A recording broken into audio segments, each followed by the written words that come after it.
सब देवता लोग अपने अपने लोग को, भगवान तत्काल गरुड़ पर चढ़े और मथुरापुरी आ गए। गरुड़ की जो गति है वो मन से भी बढ़कर है। जैसे मन, आप बंबई गए तो 1 सेकंड के भी कम हिस्से में बंबई पहुंच जाएगा, इससे भी ज्यादा तीव्र गति गरुड़ भगवान की है। वहां पहुंच गए, देखा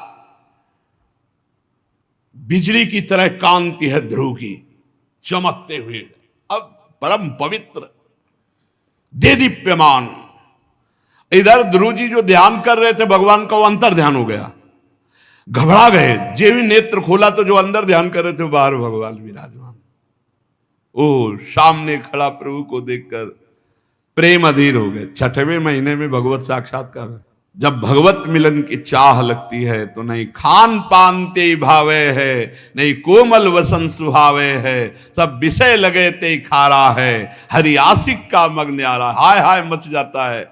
और फिर ऐसा अनुभव होने लगता है, आज भगवत साक्षात्कार होगा, आज विश्वनाथ जी मिले, आज मन अति हरस जनावन ते ही, आज देखी हो परम स्नेही। और भगवान निहाल कर देते हैं। ध्रुव जी ने सामने देखा जो अपने ध्यान का विषय प्रभु थे, वो सामने गरुड़ ध्वज भगवान गरुड़ पर विराजमान है।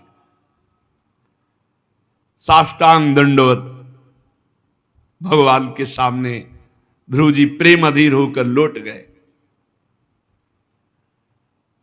भगवान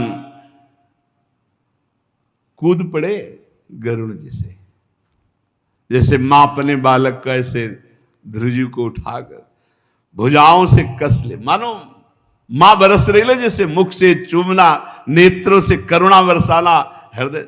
ऐसा थोड़ी होता है कि भगवान कोई ध्यान में मिल गए तो हम होते हैं भगवत साक्षात। भगवान ऐसे मिलते जैसे आप बैठे हो, बस लगन, तीव्रता, चाह, कहो सो कहां जहां प्रभु नहीं हो, यहीं बैठे देख रहे हैं। बहुत देर तक ध्रुव जी प्रेम मगन, भगवान भी प्रेम मगन। अब ध्रुव जी कुछ बोलना चाहते हैं, भगवान की स्तुति करना चाहते हैं, पर बालक है 5 वर्ष के, हाथ जोड़ते कुछ बोलने की, पर क्या भगवान के सामने बोले, हिम्मत भी नहीं पड़ रही और कुछ आता भी नहीं कि भगवान की कैसे स्तुति करे।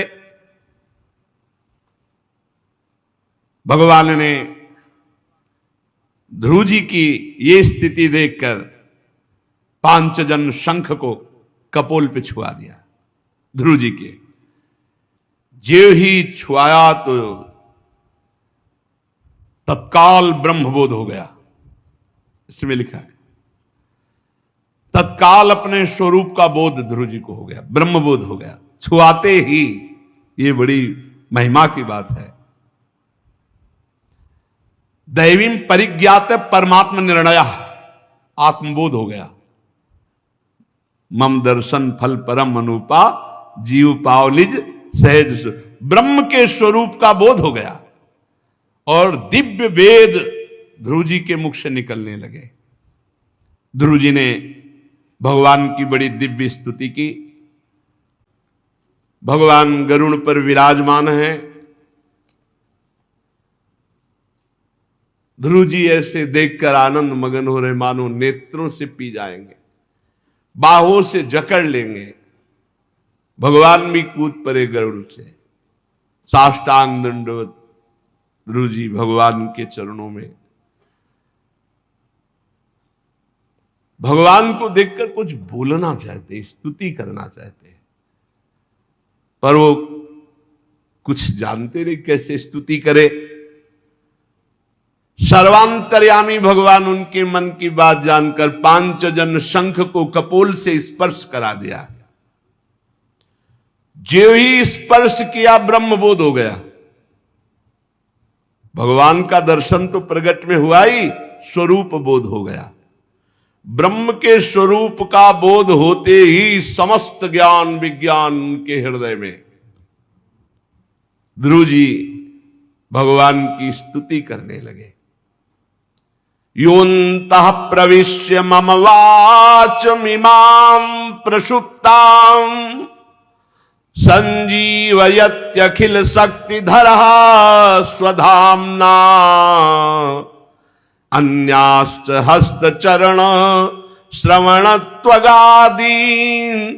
प्राणान्नमो भगवते पुरुषाय तुभ्यम् एकस्त्वमेव भगवन्निदमात्मशक्त्या मायाख्ययोरुगुणया महदाद्य शेषम् सृष्ट्वानुविश्वपुरुषस्तद्सद्गुणेषु नानेव दारुष विभावसुवद विभासी। ध्रुव जी ने कहा, प्रभु आप सर्वशक्ति संपन्न हैं। योऽन्तः प्रविश्य मम वाचमिमां प्रसुप्ताम। मेरी सोई हुई वाणी, ये जो मुखर हो रही है, आप ही मेरी वाणी में प्रवेश कर गए। मेरे हृदय में आप प्रवेश होकर स्वयं बोल रहे हैं, क्योंकि मुझे पता है कि मुझे बोलने की सामर्थ्य नहीं। योऽन्तः प्रविश्य मम वाचमिमां प्रसुप्ताम। मेरी सोई हुई वाणी को आपने अंतःकरण में प्रवेश करके अपने तेज से प्रकाशित कर दिया। प्रभु, ये हाथों में, पैरों में, शरीर में, इंद्रियों में, प्राणों में जो चेतना है, वो सब आपकी है। पकड़ो इस, जिसके हाथ पैर सब चल रहे हैं, जो कुछ हो रहा है, सब भगवत शक्ति से हो रहा है, भगवान से हो रहा है। काहे का अहंकार? मैं आप अंतर्यामी भगवान को प्रणाम करता हूं। भगवान आप एक ही हैं, परंतु अपनी अनंत गुणमयी माया शक्ति से इस महदाद संपूर्ण प्रपंच को रच करके, अपने आप को संपूर्ण प्रपंच के रूप में रच करके और अंतर्यामी से उसमें प्रवेश किए हैं। फिर इसके इंद्रियादि असत गुणों में उनके अधिष्ठात्र देवताओं के रूप में अनेक रूपों में आप भास रहे हैं। वस्तुतः हैं आप एक। हे नाथ, सृष्टि के आरंभ में ब्रह्मा जी ने भी आपकी शरण लेकर आपके दिए हुए ज्ञान के प्रभाव से ही इस जगत को सोकर उठे हुए पुरुष के समान देखा था।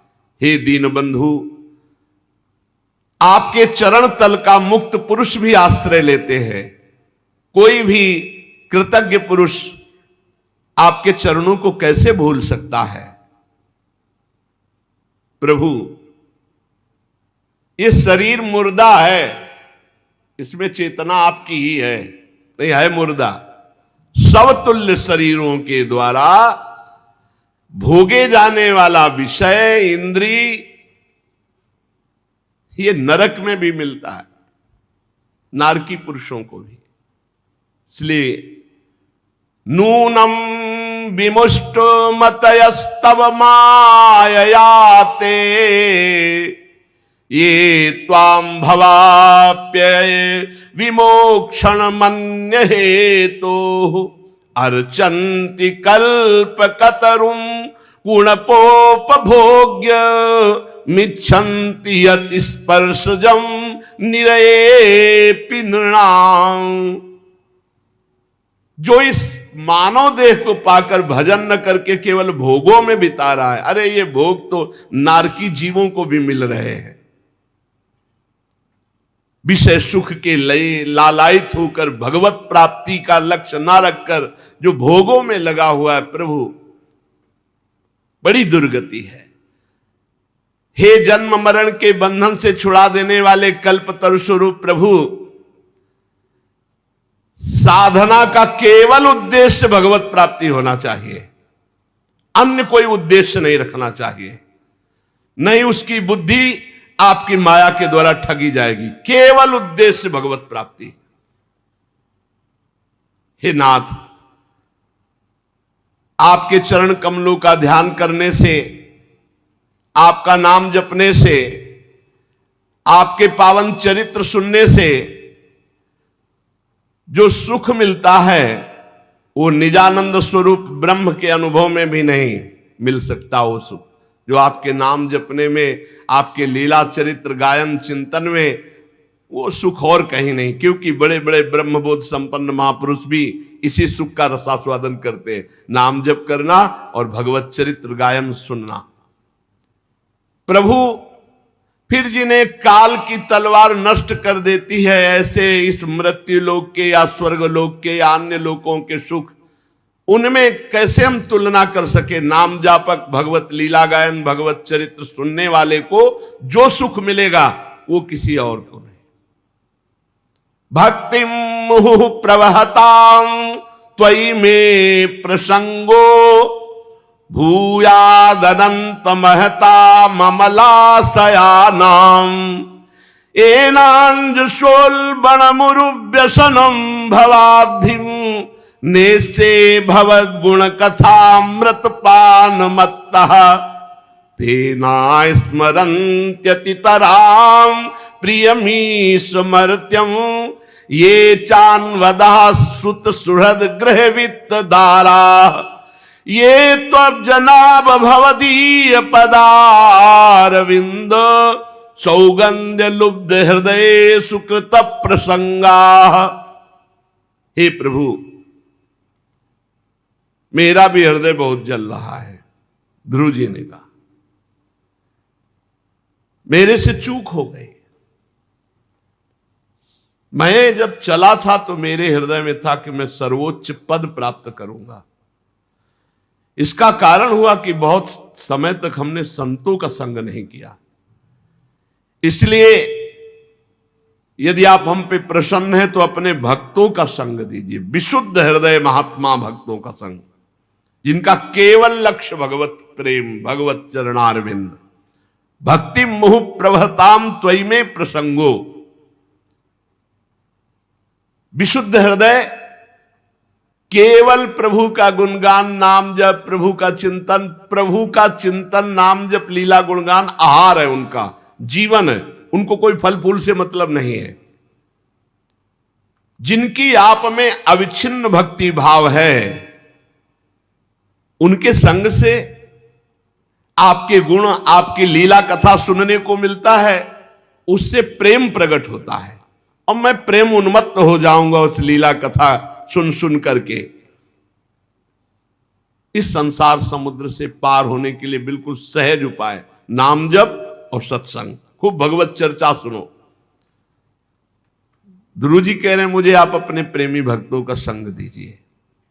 कमलनाथ प्रभु, जिनका चित्त आपके चरण कमल की सुगंध में नहीं लुभाया, नाम जप नहीं करते, भक्तों का संग नहीं करते, वे इसी में फंसे रहते हैं। अपने शरीर को सजाना, शरीर को खवाना पियाना, और पुत्र, स्त्री, मित्र, ग्रह, इन्हीं में बस फंसे रहते। रिश्ते नाते, कोई भगवान भगवत प्राप्ति, इससे बहुत दूर संसार के जन है।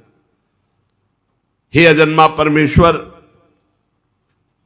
मैं तो पशु, वृक्ष, पर्वत, पक्षी, सरीसृप, देवता, दैत्य, मनुष्य आदि से परिपूर्ण, महदादि अनेकों कारणों से संपादित इस संपूर्ण विश्व को इस समय मैं आपका स्वरूप देख रहा हूं। संपूर्ण विश्व भगवान ही है। गुरु जी को दिखाई दे रहा है। सांप, बिच्छी, पर्वत, वृक्ष, पशु, पक्षी सब भगवान हैं। प्रभु कल्प काल तो होने पर योग निद्रा में स्थित जो परम पुरुष संपूर्ण विश्व को अपने उदर में लीन कर लेता है और फिर शेष जी की सैया पर शयन करता है, फिर नाभ समुद्र से प्रकट होकर सर्वलोक सुवर्णमय कमल, फिर ब्रह्मा और फिर ये सृष्टि का रचन, ऐसे हे प्रभु आपको बार बार प्रणाम है। विनय की भगवान ने कहा, उत्तम व्रत का पालन करने वाले राजकुमार, जो साधना के पहले संकल्प होता है, इच्छा होती है, मैं पहले उसकी पूर्ति करता हूं। भगवान के विधान को समझिए।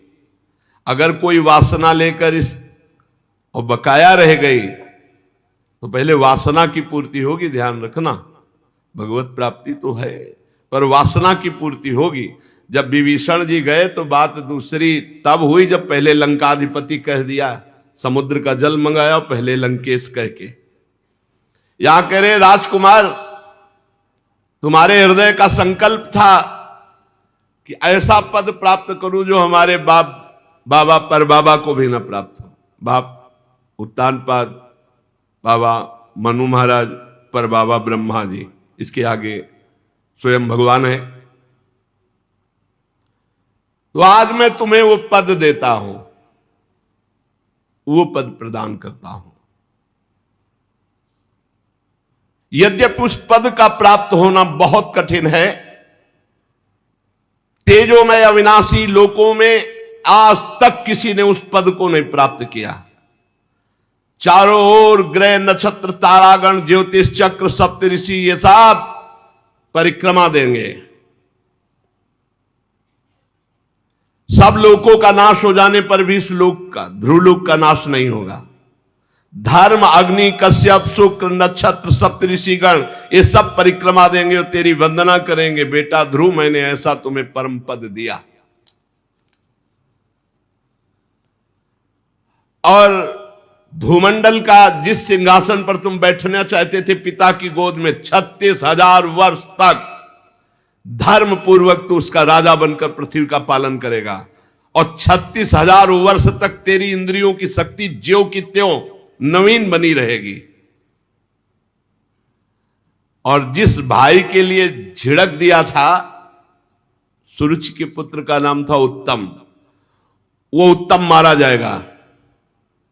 और उसकी माता सुरुचि पुत्र प्रेम में पागल होकर वन में खोजते हुए दावानल में भस्म हो जाएगी।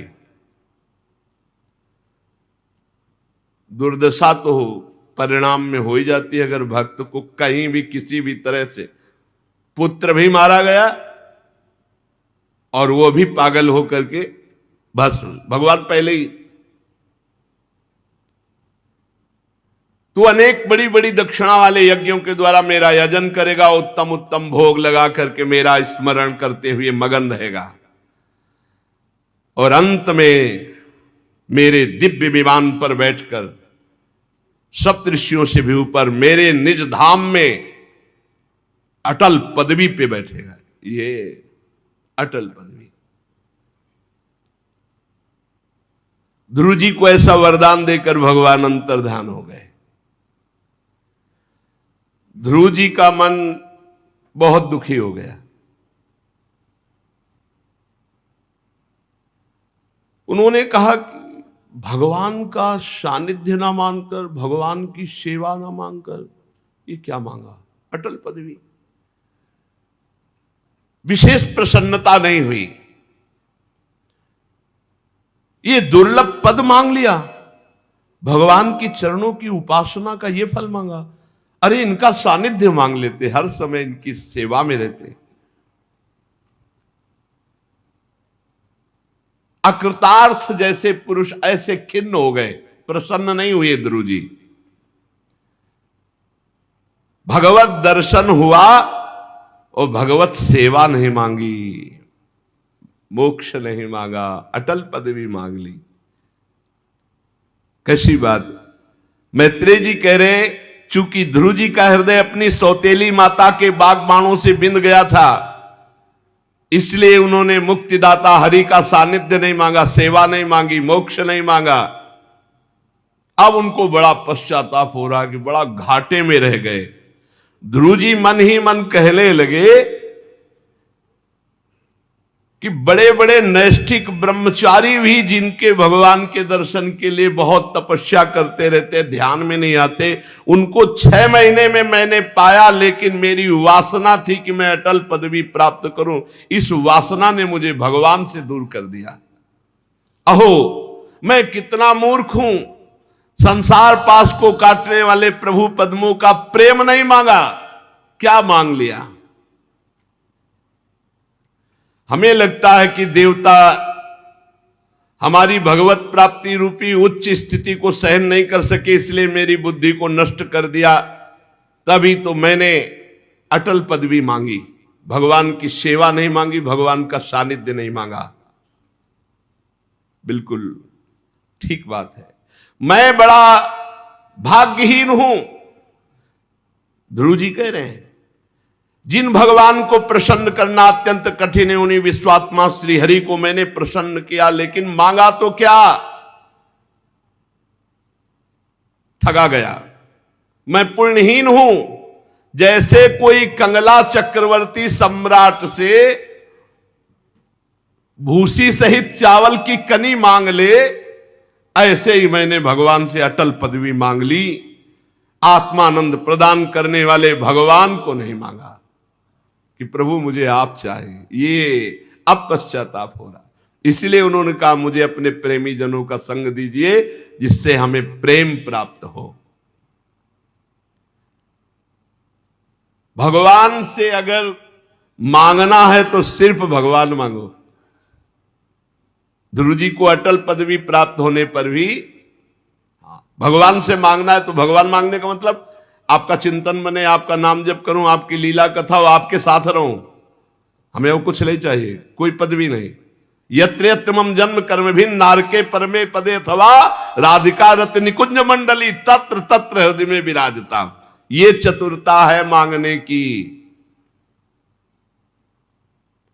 मांगना है प्रभु से भजन करके, तो प्रभु से यही मांगो कि आप चाहिए, आप हर समय आपको देखता रहूं, आपका सुमिरन करता रहूं, आपकी सेवा। चूक न करना। भगवान से भजन करके अगर और कुछ मांगोगे तो घाटा ये है। जैसे ध्रुव जी कह रहे कि मैं बड़ा मूर्खतावत, जैसे कोई सम्राट से भूसी युक्त चावल की कनी मांग ले, ऐसे मैंने भगवान से अटल पदवी मांगी, भगवान को नहीं मांगा। आए, दर्शन दिए, वरदान दिए, चले गए। अगर यही कह देते आपका सानिध्य चाहिए, आपकी सेवा चाहिए, तो भगवान छोड़ नहीं सकते थे। निरंतर भगवान का सानिध्य। श्री मैत्रेय जी कहते हैं, विदुर जी तुम्हारी श्री मुकुंद पादारविंद में बहुत प्रीति है, तुम निरंतर भगवत चिंतन में मगन रहते हो। जो भजन में संतुष्ट रहता है, ध्यान देना, उसे भगवत प्रेम प्राप्त होता है। वो कोई और पदवी नहीं चाहता। भजन में संत मतलब हमारा भजन हो रहा है, इससे बड़ी हमें कोई सिद्धि नहीं, कोई लाभ नहीं, इससे बड़ा कोई लाभ नहीं। भजन चल रहा है, सब ऐसे को प्रेम प्राप्त हो। प्रेम अत्यंत दुर्लभ वस्तु है। ध्रुव जी ऐसा विचार करते हुए अपने नगर की ओर लौट आए। जे ही राजा उत्तानपाद ने सुना कि ध्रुव जी लौट रहे हैं, बहुत पहले तो विश्वास ही नहीं हो रहा था। बहुत आनंदित हुए देवर्षि नारद जी की बात याद करके, आनंद से अधीर होकर के ये समाचार देने वाले को बहुमूल्य हार दिया कि ध्रुव जी तपस्या करके परिपूर्ण होकर भगवत साक्षात्कार करके पधार रहे हैं। राजा उत्तानपाद ने पुत्र का मुख देखने के लिए बड़े बड़े विद्वान ब्राह्मणों को आगे करके, बड़े बूढ़े मंत्री बंधुजनों को आगे करके स्वर्ण जटित रथ पर सवार होकर नगर के बाहर आए और शंख ध्वनि की, ब्राह्मणों ने वेद ध्वनि की, मांगलिक बाजे बजने लगे। सुनीति जी और सुरुचि जी दोनों पालकियों पे चढ़कर ध्रुव जी के दर्शन के लिए आई। ध्रुव जी ने जे भी देखा महाराज उत्तानपाद रथ पर विराजमान है, दंडवत की। पुत्र को दंडवत करते देख करके उत्तानपाद रथ से कूद पड़े और प्रेमातुर होकर ध्रुव को भुजाओं में। अब ये पहले के ध्रुव नहीं है। जे ही स्पर्श किया सारे पाप नष्ट हो गए। तुरंत परम पवित्र भगवत साक्षात्कार किए हुए तो, और स्पर्श से तुरंत प्रभाव पड़ता है। इसी अगर भगवत प्रेमी का स्पर्श, तो कर्म बंधन कट जाए, कर्म बंधन कट जाए। ध्रुव जी का जे ही आलिंगन हुआ, महाराज उत्तानपाद के समस्त पाप युक्त जो बंधन थे, कर्म थे, वो सब नष्ट हो गए। क्यों? क्योंकि भगवान का साक्षात्कार करके ध्रुव जी आ रहे हैं। बड़ा आनंद उत्तानपाद के हृदय में। उन्होंने ध्रुव का मस्तक श्रृंगार हृदय से लगाया और अपने आंसुओं से ध्रुव का अभिषेक किया। ध्रुव जी पिताजी के चरणों में प्रणाम करके आशीर्वाद पाकर दोनों माताओं को प्रणाम किया।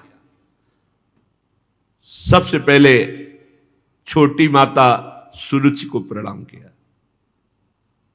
दूर से दोनों माताओं को देखा, पर नजदीक जाकर, क्योंकि सुरुचि की ही कृपा से प्रतिकूल व्यवहार कृपा होता है। जैसे बिल्व मंगल जी को जब भगवदानंद की अनुभूति, तो सबसे पहले वंदना की चिंतामणि वैश्या की, कि अगर तू कड़ुआ व्यवहार ना करती तो मैं तेरे में फंसा रहता और गोविंद की प्राप्ति नहीं होती।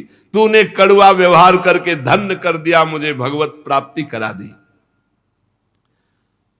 छोटी माता सुरुचि जी के चरणों में जब ध्रुव जी गिरे, बहुत सकुच है कि मैंने कड़ुआ वचन बोला था, उनका चिरंजीवी रहो, ध्रुव जी को आशीर्वाद दिया। जिस पर भगवान प्रसन्न हो जाते हैं उस पर पूरा विश्व प्रसन्न हो जाता है। जिस पर भगवान कृपा करके देख लेते हैं पूरा विश्व उसके आगे झुकता है।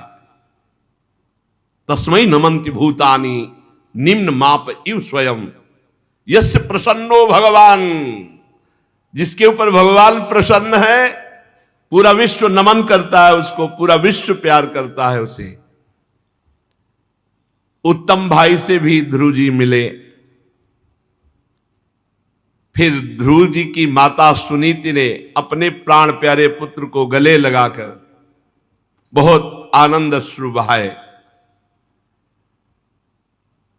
माता सुनीति बार बार ध्रुव को प्यार कर रहे हैं और पूर्ववासी प्रशंसा कर रहे हैं कि धन्य है सुनीति जी, पुत्र हो तो आप जैसा जो भगवत प्राप्ति करके आ रहा है।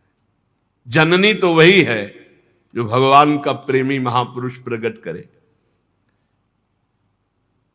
बहुत दिनों से इस भूमंडल की रक्षा करने वाला राजकुमार बाहर था तो सबका हृदय व्याकुल था। आज हम सब प्रजा सुखी हुए ऐसे सुनीति के सामने ध्रुव जी की प्रशंसा कर रहे हैं। जो शरणागत भयभंजन भगवान का भजन कर लेता है उसको कुछ भी करना बाकी नहीं रहता, वो मृत्यु पर भी विजय प्राप्त कर लेता है। ये मृत्यु भी उसके लिए दुखदाई नहीं होती। बहुत लाड़ प्यार ध्रुव जी को मिला। राजधानी में प्रवेश किए, पूरी राजधानी सजाई गई थी, सब अलग अलग ध्रुव जी से मिल रहे हैं। आगे चल करके